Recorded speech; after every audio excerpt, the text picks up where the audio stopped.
Hola amigos, un saludo especial. Hoy, una vez más, continuamos navegando por aguas profundas. Es en aguas profundas donde se pescan los peces grandes. Por eso hemos dado este espacio para encontrarnos con la palabra del Señor, con la Escritura, con la Torá. Tomamos prestado el término Torá porque tiene un significado muy profundo. Significa instrucción, libro de instrucciones para la vida. Lo que el Señor Jesús enseñó es que la posibilidad de demostrar el carácter del reino de los cielos era en esta vida, y no allá, y que nosotros debíamos encargarnos de la forma en que viviéramos acá, porque eso demostraba nuestro carácter como hijos de Dios. La mayoría de los que predicamos este mensaje ponemos a las personas a soñar para que un día en algún lugar que no conocemos, que tampoco es un lugar, allá sí sea perfecto todo. Pero lo que Jesús enseñó es que aquí deberíamos ser verdaderos hombres y verdaderas mujeres y ser embajadores del reino de los cielos. Eso es lo que estamos haciendo y estamos reconociendo este maravilloso mensaje que es conocido por todos los cristianos como el Monte de las Bienaventuranzas, pero que es un cofre lleno de tesoros escondidos que no hemos sacado a la luz, ¿verdad? Si lo comparamos con el monte del Sinaí, que es donde Israel recibe los 10 mandamientos, lo recuerdan, pero las circunstancias son distintas. Aunque el Midrash o el Talmud dice que hasta el monte se levantó del suelo y que entonces la función de ese hecho es que el pueblo creyera que Moisés era el líder de Dios. Y de hecho sí era parte del propósito. ¿Por qué? Porque a Moisés no le creían. Dirigir una iglesia con el pueblo de Israel era el más grande de los desafíos. Ustedes saben que muchas veces quisieron apedrearlo. Pero en el monte del Sinaí se desencadenó un código de conducta mundial que las naciones todavía siguen observando. Pero era muy distinto, ¿por qué? Porque cuando Dios le dio las instrucciones a Moisés que el pueblo estuviera al lado del monte, el monte temblaba, habían relámpagos, fuego, y el pueblo se comía las uñas de miedo. Y se había dado una ley que si alguien, una bestia, un hombre, pasaba a ese lugar santísimo, debía ser traspasado por una lanza. Así que el pueblo decía: Moisés, habla tú con Dios porque nosotros tenemos miedo. Ese tipo de ley no es lo que Jesús vino a traer, aunque sí es muy comparable de acuerdo a las leyes que se dio en ese momento, que todos conocemos como los 10 mandamientos. Es muy importante que el estudioso, el cristiano, sepa diferenciar lo que es la ley de Dios. Una cosa es la ley de Dios, conocida como los mandamientos, y una cosa son las leyes ceremoniales. Sí, todas esas leyes ceremoniales que tenía el pueblo de Israel, pero también habían unas leyes de comportamiento y de convivencia. Los judíos se especializaron en crear leyes y ellos hasta se mofan de que llegaron a tener 613 misbat o mandamientos. ¿Cómo les parece? Y un día llega la gracia y les dice: boten todo eso a la basura, que ya no lo necesitan. ¿Por qué? Porque todo eso se cumple en Cristo. Todas las fiestas que Israel celebraba se fueron cumpliendo en Cristo.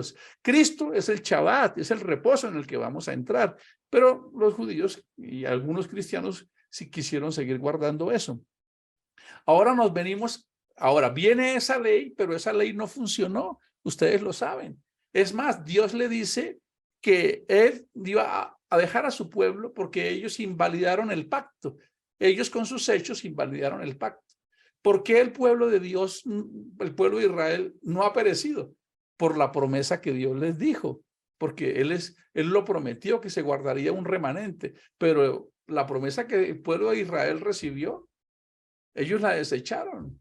Ellos se desentendieron y por eso Dios les dije: por eso yo me desentendí de ustedes. Es más, dice: iré a un pueblo que no me conoce, a un pueblo que no sabe ni siquiera que es un cordero, que es Shabbat. Por allá habrán algunos que querrán copiar y querrán colocarse el gorrito y amarrarse al lado, pero qué ingenuos. Si estos que son los de las ramas originales no fueron capaces, ahora pretenden un grupo de latinos o de otros países querer que sí pueden guardar la ley.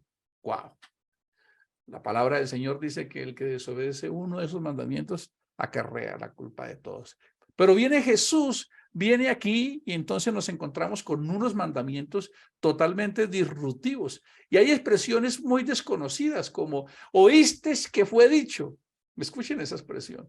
Y Jesús dice, pero yo os digo, wow, despacio Jesús, estás siendo un atrevido. Te estás metiendo con Yahweh, con el Todopoderoso, con el que hizo que el monte temblara allá. Y usted está diciendo que eso que él dijo allá está revaluado por algo que tú dices. La única manera que tú puedes revaluar eso es porque tú seas el mismo que los dio. Y efectivamente así era. Porque Jesús les dijo, he aquí más que Abraham, he aquí más que Isaías, he aquí no se ha levantado alguien como el Hijo del Hombre. Y este mensaje es maravilloso. Y todas esas leyes que recibió el pueblo de Israel en el monte de Sinaí, que eran esos 10 mandamientos, los primeros 5 tenían relación con Dios. Yo soy tu Dios, no tendrás dioses ajenos, no tomarás mi nombre en vano, guardarás el Shabbat o las fiestas y honrarás a tus padres. Se estima que honrar a padre y madre es una forma de aprender cómo honrar a Dios como padre y por eso quedó en ese grupo. En la tabla 2 están todos los mandamientos que corresponden con el prójimo. No matarás, no cometerás adulterio, no robarás, no atestiguarás en falso testimonio y no codiciarás. Estos mandamientos Jesús los está dando en el monte, pero para el reino espiritual. El mensaje de hoy se llama así. La ley de Dios es espiritual. La ley de Jesús es espiritual. Ya no es esa ley donde te dice ojo por ojo, diente por diente. Lo recuerdan que Jesús dijo, oíste que fue dicho que ojo por ojo, que diente por diente, que el que peca debe morir. Jesús dijo, amen a vuestros enemigos. Wow. Despacio Jesús, porque ahí sí conmigo no te metas, porque a mí el que me la hace sin nada que ver. Yo le sigo 2 o 3, pero yo conmigo no. Ese mensaje de Cristo es tan irreverente con el ego que Él viene a vivir en nosotros a través del Espíritu para que nosotros podamos desarrollar frutos que nos permitan lograr eso que es la paciencia, la fe, la bondad, el amor, el gozo, la mansedumbre, la templanza y lo que la sociedad llama hoy la inteligencia emocional, que se llama dominio propio. Pero no crean que la inteligencia emocional se aprende en un cursito. A ver, aprende a que no te dé mal genio. Aprende a bajar el tono cuando te reclame. Eso no se aprende de la noche a la mañana. Tiene que haber una cardiomorfosis, tiene que haber una neurogénesis, tiene que haber un nuevo nacimiento donde Dios a través de su espíritu nos eleva el nivel de conciencia. Y yo no sé si a ustedes les pasa, pero yo a veces me levanto en las mañanas o en las noches, algo no me gustó, algo me incomodó, y yo empiezo a reflexionar como humano, ¿sí? Pero de pronto el espíritu me eleva la conciencia y yo tengo que decir, sigo siendo un desgraciado, sigo siendo todavía mezquino. Entonces resulta que es que yo tengo intereses económicos, entonces resulta que es que yo tengo intereses de ego, entonces resulta y me voy descubriendo, yo no sé si a ustedes les pasa, pero cuando empezamos a confrontarnos ante esta palabra hace su tarea.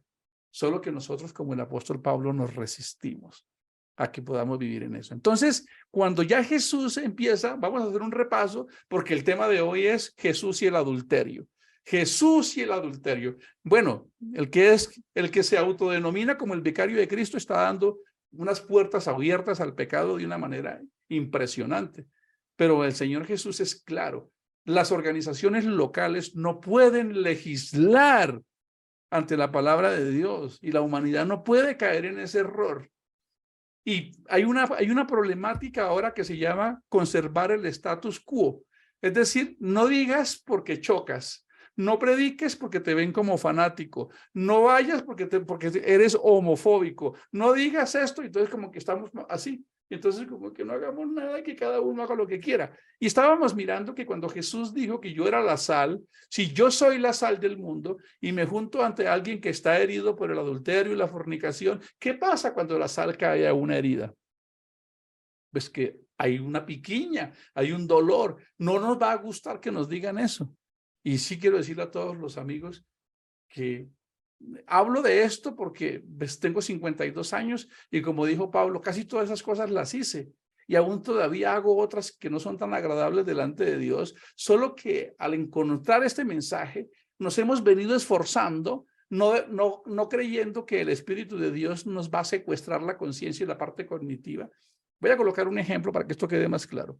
No es que porque yo acepte Cristo, el Espíritu de Dios venga a decirme, Gio, Como ya estás lleno del Espíritu, entonces ahora te secuestré. Ya no puedes ponerte nunca más de mal genio. No puedes porque te estoy llenando a ti. Ya no puedes gritar, ni ser deshonesto, ni ser ventajoso, ni rencoroso, ni injusto. Tú ya no puedes porque se predica que ya estás lleno del Espíritu Santo, que es la forma en que la mayoría les gusta. No es necesario que lo llamemos santo, porque eso es un atributo. Puede ser el Espíritu de Dios, que es la forma más correcta como se escribió 4 veces, en el primer pacto. Entonces, el Espíritu no te va a secuestrar. Por eso todavía a veces hay personas que han recibido a Dios, a Cristo, y todavía dicen sal de fruta, se disgustan, se pelean, hacen muchas cosas, porque el Espíritu no nos secuestra ni nos anula. Recuerden que dice que el Espíritu está sujeto al profeta, no el profeta sujeto al Espíritu. Por eso entrar en éxtasis y profetizar en esta época es muy peligroso. Entonces Jesús viene dando toda esta ley. Esa ley que él dio allá, que era que Dios en primer lugar, no tendrás dioses, es como el carácter de Dios. Y aquí en el monte él empieza a decir, bienaventurados los que tienen ese carácter. Son como unos locos. Sí, porque ni siquiera sabemos cómo protegerlos porque los derechos humanos o la OEA o la Organización de las Naciones Unidas no tiene cómo proteger a esta gente porque dice que bienaventurados los que lloran. Imaginen qué hacemos con esta gente que le parece que llorar es bienaventurado. Es que bienaventurado cuando les quiten algo y los persiguen y hasta los maten, bienaventurados. ¿Qué hacemos con este grupo de personas que no encaja dentro del modelo social?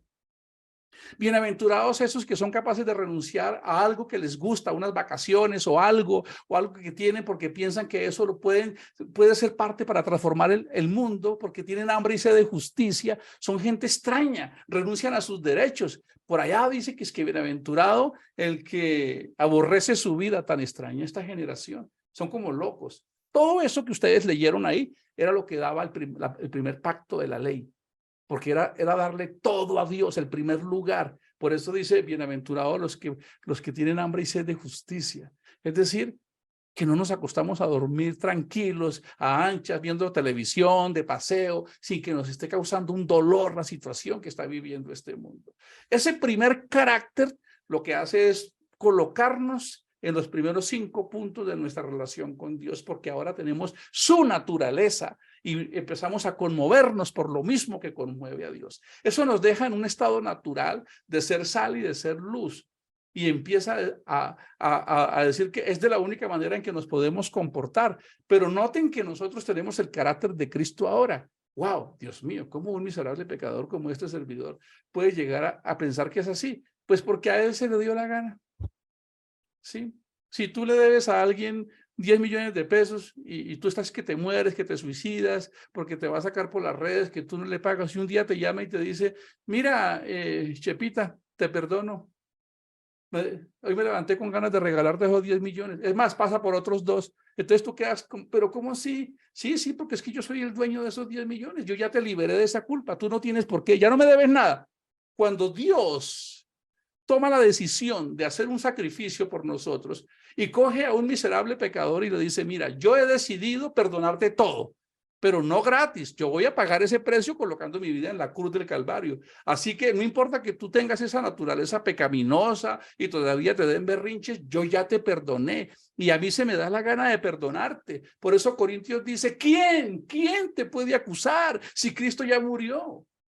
Entonces, no es por nuestras justicias, porque seguimos siendo los mismos pecadores mortales, pero es por la provisión de Dios, que le creemos a Él. Y Él dice, para el que cree, no tienes que subir de rodillas 4 montañas, ni comprar votos, ni nada de esas cosas, nada. Solamente creer y empezar a convertirse al modelo de Cristo, que Cristo nos está dando. Y ahora pasamos a algo importantísimo. Allá dice, cuando llegamos a los hombres, dice, no matarás. ¿Lo recuerdan? Y entonces estaba tratando de llegar a una conclusión, cómo podíamos comparar eso. Y me pareció fascinante entender que en el mensaje anterior estábamos viendo que ahora el primer mandamiento era exterior, quitarle la vida a alguien, arrebatarle la vida a alguien, y se castigaba el hecho exterior. Pero ahora Cristo está colocando una ley muy elevada y dice, yo quiero enfocarme en lo que hay dentro de tu corazón. Y cuando tú eres un resentido, peleón, colérico, que te da ira, eres igual que un homicida. Y eso sí que me voló la cabeza. Por eso el mensaje de hoy es la ley de Jesús. Es espiritual, es para el ser interior. Él lo coloca en otro nivel.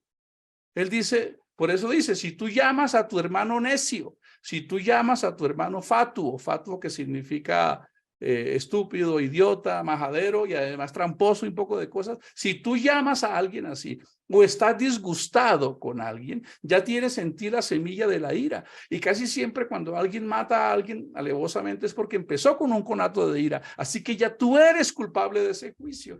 ¡Wow! ¡Qué ley tan elevada! No es que el cristianismo no crea que la ley ya no existe. Por supuesto que seguimos creyendo que la ley está vigente, pero no las leyes tradicionales ni ceremoniales, sino la ley de Dios. Sino que con este mensaje que Jesús nos colocó, nos dejó sin opciones de reclamar nada. Y amamos ese mensaje, aunque nos quede muy difícil lograrlo. Ayer decíamos, cuando tú estés consagradito y vayas a la iglesia, alabaré, o vayas a llevar la ofrenda, si hay un hermano que tú sospechas que él te ofendió a ti, o sea, él te hizo a ti una, y tú te acuerdas de eso, antes de presentarte delante de mí, arregla ese chicharrón.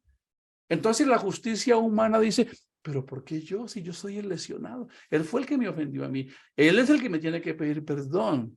Él es el malo, yo soy el bueno. ¿Yo por qué tengo que pedirle perdón? Es tan alta el estándar de Cristo que él dijo, no importa. No importa que tú seas el lesionado. Ve y pídele perdón. Con ese modelo de ley desaparece el peligro de matar a alguien, de robarlo, de violarlo, de quitarle la esposa, el esposo, de quitarle los bienes, porque con un código rector tan alto, ¡wow! Una nación podría vivir de una manera impresionante, porque colocaría la ley de Cristo en mi corazón por encima de mis intereses personales. Y ahora entonces, como ya pasó la parte de no matarás, ahora viene una parte muy impresionante. No cometerás adulterio. ¡Wow! No sé cómo manejar esta situación. ¿Cuándo el Estado determinó que ser adúltero no era pecado, pero robar sí, cuando estaba en la ley? ¿Por qué? Porque el ser humano regula las leyes de acuerdo a su conveniencia, ¿verdad? Así que puede que no se vea tan bien ni moralmente, pero igual a nadie le pasa nada porque adulterio o fornique. Y mucho menos porque sea homosexual o lesbiana, o se casen entre homosexuales y lesbianas, o se casen con un perro o con un gato. No, porque es que esa es la libre expresión. Entonces, entiendo que hablar de este tema es espinoso, pero yo quisiera que todos pensaran que ellos no son peores que nosotros. Todos somos unos miserables, humanos pecadores. Estoy diciéndolo desde el punto de vista carnal, pero somos reyes y sacerdotes desde el punto de vista de Dios, pero ninguno de aquí puede decir que a veces no se le van los ojos por algo. Ninguno aquí puede decir que no hay momentos, en un momento de ira, que pierde los estribos y quiere ahorcar a alguien. Nadie aquí puede pensar que no va a fallar en algún momento o que no ha sentido algo porque emocionalmente reaccionó. Todavía conservamos esta naturaleza, pero los seres humanos quieren legislar en contra de lo que Dios colocó. Y entonces Jesús dice algo que es muy profundo, que lastimosamente hace que los cristianos parezcamos un grupo de cavernícolas desactualizados y todavía predicamos esto. Dices, ¿oíste que fue dicho, no cometerás adulterio? Recuerden que ese es el mandamiento de la ley, no matarás a alguien externamente. Bueno, no puede ser de otra manera. Bueno, sí, se puede matar a alguien traicionándolo o haciéndole mucho daño, o al menos hay una metáfora de eso. Él está comparando que la ley del monte Sinaí era muy material, muy estricta, pero en la ley de Cristo, en el reino de los cielos, el estándar es más alto. Déjenme precisarlo. Dice, ¿oíste que fue dicho no cometerás adulterio? Es decir, antes podían pensar cualquier cosa, pero si no se tipificaba el delito, pues no pasaba nada. No apedreaban, porque en esa época ustedes saben lo que hacían con una pareja de adúlteros cuando los sorprendían. No es que los sacaran por medios a preguntarles, ¿cuántos matrimonios llevas? No, pues yo me casé con... No, ¿qué es lo que hace la farándula hoy? No, en esa época del pueblo de Israel apedreaban a los adúlteros. Bueno, todavía hay algunas naciones ortodoxas que toman decisiones muy tremendas. Pero lo que está diciendo Jesús acá es, esta ley del amor de Cristo va más allá. Dice, pero yo os digo que cualquiera que mira a una mujer para codiciarla, recuerden que eso es de doble vía, o a un hombre, ya adulteró con ella en su corazón. ¡Wow! Qué poderoso es esto. Vamos a dejar para mañana, por tanto, si tu ojo derecho te es ocasión de caer, sácalo, porque es un tema muy tremendo que tiene que ver con el divorcio. Pero noten ustedes el orden en que Cristo va tratando los temas. Ve, ¿y por qué no colocó el adulterio por allá de último? Y por allá, ¿por qué no colocó el divorcio de último? ¿Por qué? Porque hay una esencia que deteriora la unidad de la semejanza del hombre y de la identidad de Dios, y es la familia. Así que en jerarquía del mal que se le puede hacer y del mal que puede cometer un hombre es matar a otro. Y eso quedó como un código allá. Cuando tú mates a alguien, a ti también te deben matar. Así decía la ley, ¿cómo les parece? Porque el hombre fue creado a imagen y semejanza. Cristo dice, en esta ley, ya dentro de ti, si dices que me aceptaste, debes tener un código rector de perdón muy alto. Ya no puedes vengarte, ya no puedes llamar a tu hermano todo lo que le decimos a veces, pero ahora se viene al adulterio. Pero no es porque te pillen, como diría alguien. Pues hoy en día la sociedad dice, pues mientras no me pillen o no se den cuenta, pues no, es más elevado. Es qué pasa en tu corazón. Porque aunque nadie te descubra, yo sí te descubro. Yo sí sé cuáles son tus intenciones. Yo sé cuáles son tus bajos instintos y cuántos permisos te das. Puedes cantar, Gio, puedes ser el predicador, puedes hacer allá a todo el mundo, pero yo conozco tus bajezas. Así que sí, ya no es ni siquiera una ley para lo exterior. Yo sé que estoy haciendo un gran esfuerzo para que podamos entender que la ley de Cristo excede las expectativas de la ley del monte de Sinaí, porque era una ley materialista y que castigaba al infractor cuando solo se verificaba el hecho de manera externa. La ley de Cristo es tan elevada que se mete dentro de nosotros y él mismo nos enseña y dice, ve, no seas injusto con tu esposa, Gio. No seas injusto con esa persona que estás trabajando. No seas injusto. Y empieza a haber una luz que nos constriñe y empieza a elevarnos. Y debemos nosotros darle permiso y empezar a abrir nuestro corazón para poder hacer una transformación real y poder llevar este mensaje. Porque ¿qué pasa si todos los días me la paso aquí conectado, pero al segundo día ya tengo, alguien medio me lleva a la contraria y ya perdí? Después, ya llevamos 3 años y medio aquí en Devocionales y todavía perdemos los estribos. Es como nosotros empezamos realmente a morir. ¿Qué logramos con eso? Libertad absoluta y una paz en el corazón. Y quiero dejar esta palabra en tu mente. Imagínate que no hubiese un desenlace después de la muerte. Por favor, quiero que piensen en esto. Imagínate que no hay ni cielo, nada.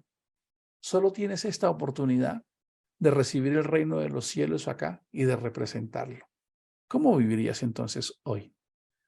Porque la sensación de que la perfección la vamos a alcanzar allá nos da una especie de concesión. Ay, bueno, no, pensemos que toda la oportunidad que Dios nos dio para ser como Él, para vivir en el reino de los cielos, fueran los años que tenemos acá. Entonces, ¿cómo cambiarían nuestras prioridades y nuestras actitudes? ¿O seguiríamos en ese derroche, como se le dijo a un hombre? He oído de ti que disipas mis bienes. He oído de ti que malgastas el tiempo. He oído de ti que desgastas tus talentos. He oído de ti que disipas los recursos. He oído de ti. Dame cuenta, porque eres un disipador. Eres un malgastador del tiempo, de la vida, de los talentos, de los recursos que te doy. Tú no supiste administrar eso. Ven para acá que te voy a pedir cuenta. Wow. Si solo tuviéramos este espacio, este tiempo, este día y los días que Él nos regale para hacer que el reino de los cielos sea una realidad, creo que debemos empezar a hacer un alto y hacer una agenda de trabajo para el Señor. Porque antes era si los pillaban. Recuerdan que por allá sorprendieron a una mujer con un hombre, pero antes de que lo sorprendieran ya lo habían planeado. Para Dios en esta época, en nuestro interior es donde se vive el reino de los cielos y se descubre con la forma en que nos comportamos, la forma en que vivimos en el día a día. Bendiciones para todos, la paz del Señor. Mañana continuamos con ese tema que están, si tu ojo te es ocasión de